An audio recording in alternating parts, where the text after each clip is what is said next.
Hello everyone, welcome back to financial पाठशाला।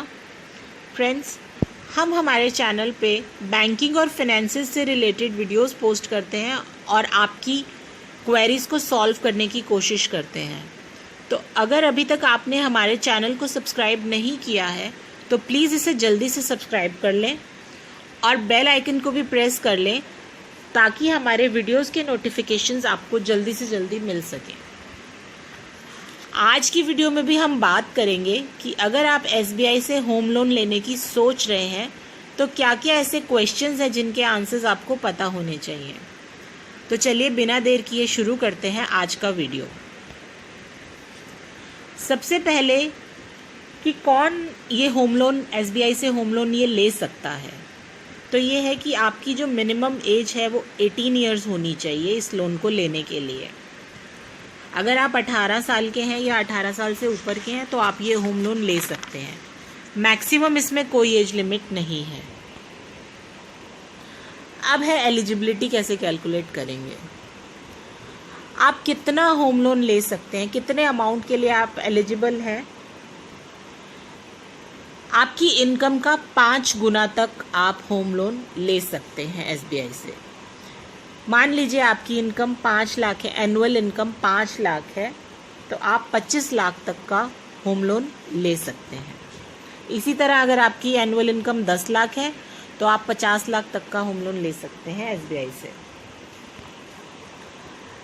अब है कि आपको किस पर्पस के लिए ये लोन मिल सकता है, होम लोन मिल सकता है। आपको फ्लैट खरीदने के लिए, घर खरीदने के लिए या फिर प्लॉट खरीदकर उस पर कंस्ट्रक्शन करने के लिए ये लोन मिल सकता है। अगर आप केवल प्लॉट खरीदना चाह रहे हैं तो आप होम लोन के लिए एलिजिबल नहीं हैं। अगर आप प्लॉट खरीदकर उस पे साथ में कंस्ट्रक्शन करते हैं तो ही आप ये होम लोन SBI से ले सकते हैं।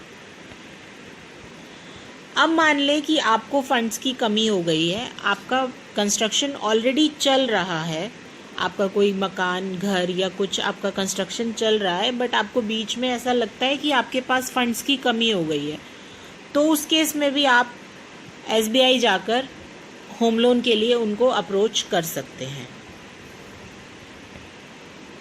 अब बात करेंगे बेस्ट इंटरेस्ट क्या होता है, फिक्स्ड या फ्लोटिंग। इस केस में फ्लोटिंग रेट ऑफ इंटरेस्ट रहता है। फ्लोटिंग होता क्या है, इसका मतलब है कि RBI ने अभी कुछ समय पहले ये कंपल्सरी किया था कि होम लोन के जो रेट ऑफ इंटरेस्ट रहेंगे वो फ्लोटिंग रहेंगे। तो उसमें क्या रहेगा कि अगर RBI की तरफ से रेट ऑफ इंटरेस्ट बढ़ेगा तो आपको भी बढ़ा हुआ रेट ऑफ इंटरेस्ट देना पड़ेगा, और अगर RBI की तरफ से वह घटेगा तो आपका रेट ऑफ इंटरेस्ट भी घट जाता है उस केस में। अब मान लें कि आपकी पोस्टिंग दिल्ली में है और आपको घर खरीदना है पटना में, तो आप कहाँ लोन के लिए अप्लाई करेंगे। देखिए, आपको जहाँ पर घर खरीदना चाह रहे हैं, आपको लोन के लिए वहीं पर ही अप्लाई करना चाहिए, क्योंकि बहुत सारी फॉर्मेलिटीज़ होती हैं जो बैंक को करनी होती हैं, आपकी प्रॉपर्टी का इंस्पेक्शन वगैरह करना होता है।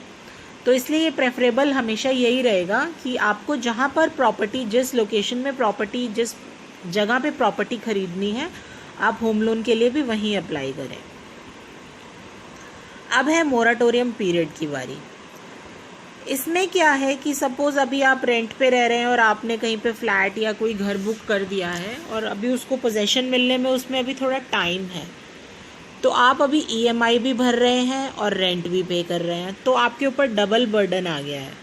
तो उस केस में आप क्या करेंगे, अपने बैंक को रिक्वेस्ट कर सकते हैं कि कुछ टाइम के लिए, जो कि आपके कम्प्लीटली डिपेंड करता है कि आपका फ्लैट किस पोजीशन में है और कहाँ पर है, तो आप अपने बैंक से रिक्वेस्ट कर सकते हैं कि कुछ समय के लिए आपको सिर्फ इंटरेस्ट देना होगा।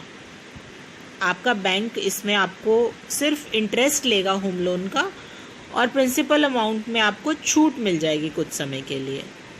तो इससे आपका बर्डन कम हो जाता है। तो अब आपके दिमाग में आ रहा होगा कि अगर आप ITR फाइल नहीं करते हैं तो क्या आप होम लोन लेने के लिए एलिजिबल हैं। तो सबसे पहले जान लीजिए कि अगर आप ITR फाइल नहीं करते हैं तो कोई भी बैंक आपको लोन नहीं देगा। और दूसरा, अगर आप सैलरीड हैं और आपको फॉर्म 16 मिलता है तो आप ITR भर सकते हैं, और अगर आपने ITR भर दी है तो आप लोन ले सकते हैं। अब देखते हैं कि NEC, TIR, TSR और लीगल क्या है। आप जो भी प्रॉपर्टी खरीदते हैं तो बैंक उस प्रॉपर्टी की NEC यानी कि नॉन इकम्बरेंस सर्टिफिकेट एडवोकेट से लेता है। इस सर्टिफिकेट को लेने के बाद बैंक को अश्योरेंस मिल जाती है कि आपकी जो प्रॉपर्टी है वो डिस्प्यूटेड भी नहीं है और कहीं और मॉर्टगेज नहीं है। और इसी तरीके से TIR और TSR भी बैंक लेता है। TIR मतलब टाइटल इन्वेस्टिगेशन रिपोर्ट और TSR मतलब टाइटल सर्च रिपोर्ट। तो ये दोनों रिपोर्ट्स बैंक लेता है और अश्योर करता है कि आपकी प्रॉपर्टी ठीक है, डिस्प्यूटेड नहीं है। इसमें आपका और बैंक दोनों का ही बेनिफिट है। अब आप सोच रहे होंगे कि अगर आपका सिबिल स्कोर पुअर है तो उस केस में आप क्या करें, क्योंकि सिबिल स्कोर के बेसिस पर ही रेट ऑफ इंटरेस्ट डिसाइड होता है। तो अगर आपका सिबिल स्कोर पुअर है तो आप अपने किसी ऐसे फैमिली मेंबर को जोड़ सकते हैं जिनका सिबिल स्कोर अच्छा है। तो रेट ऑफ इंटरेस्ट बेटर वाले सिबिल स्कोर के ऊपर ही डिसाइड किया जाएगा। अब है इंटरेस्ट की बात। SBI का जो इंटरेस्ट रेट है वो है 6.95%,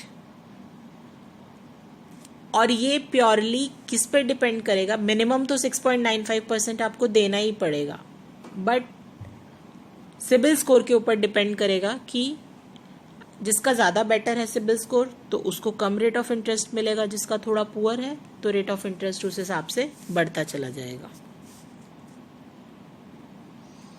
अब बात करेंगे प्री पेमेंट, पार्शियल पेमेंट और फोरक्लोजर की। अब सपोज आपके पास एक्स्ट्रा पड़े हैं पैसे, एक्स्ट्रा मनी पड़ी है, तो आप इस केस में प्री पेमेंट कर सकते हैं। पार्शियल पेमेंट भी आप कर सकते हैं कि कुछ अमाउंट आपने लमसम जमा करा दिया है। और फोरक्लोजर यानी आपने जिस टेन्योर के लिए लोन लिया था उससे पहले ही आप इसे बंद करा सकते हैं। तो ये तीनों फैसिलिटीज़, ये तीनों ऑप्शंस आपको SBI के होम लोन में मिल जाएंगे और इसके ऊपर कोई पेनल्टी नहीं लगेगी आपको। अब अगर आपके पास ऑलरेडी कोई होम लोन चल रहा है तो आप दूसरा तीसरा होम लोन भी ले सकते हैं, उसके लिए भी आप एलिजिबल हैं। अब आप सोच रहे होंगे कि आपने कोई लोन ये होम लोन 7 साल पहले लिया था और उस समय रेट ऑफ इंटरेस्ट थोड़ा ज़्यादा था, और अब आपको रियलाइज़ हो रहा है कि इन 7 सालों में कुछ कम हुआ है रेट ऑफ इंटरेस्ट। तो आप नियरेस्ट अपनी SBI की ब्रांच में जाकर उनसे बात करके पता लगा सकते हैं। और हाँ, इसके लिए आपको थोड़ी फीस चार्ज करेगा बैंक, बट उसके बाद आपका रेट ऑफ इंटरेस्ट आज के रेट ऑफ इंटरेस्ट के हिसाब से कम कर दिया जाएगा। अब आपको ज़्यादा अमाउंट की ज़रूरत है और आपकी एलिजिबिलिटी उतनी नहीं बन पा रही है, तो आप उस केस में क्या करेंगे? उस केस में आप अपने किसी अर्निंग फैमिली मेंबर को अपने साथ जोड़ सकते हैं और उसके बाद आप ज़्यादा लोन अमाउंट के लिए एलिजिबल हो जाएंगे। अब है ओवरड्राफ्ट फैसिलिटी। जी हाँ, SBI होम लोन जो है वो भी ओवरड्राफ्ट फैसिलिटी के साथ आता है। ये है SBI मैक्स गेन। इसमें क्या रहता है कि आपके पास सपोज एक्स्ट्रा पैसा है तो आप अपने इस SBI मैक्स गेन वाले होम लोन अकाउंट में आप जमा करा सकते हैं, और उस पैसे को जब आपको ज़रूरत पड़ेगी तो आप उसको यूज़ भी कर सकते हैं, जो कि नॉर्मल होम लोन के केस में नहीं होता है। नॉर्मल होम लोन के केस में आपने जो अमाउंट लिया, अगर आपने उतना जमा करा दिया तो आपका लोन अमाउंट बंद कर दिया जाता है।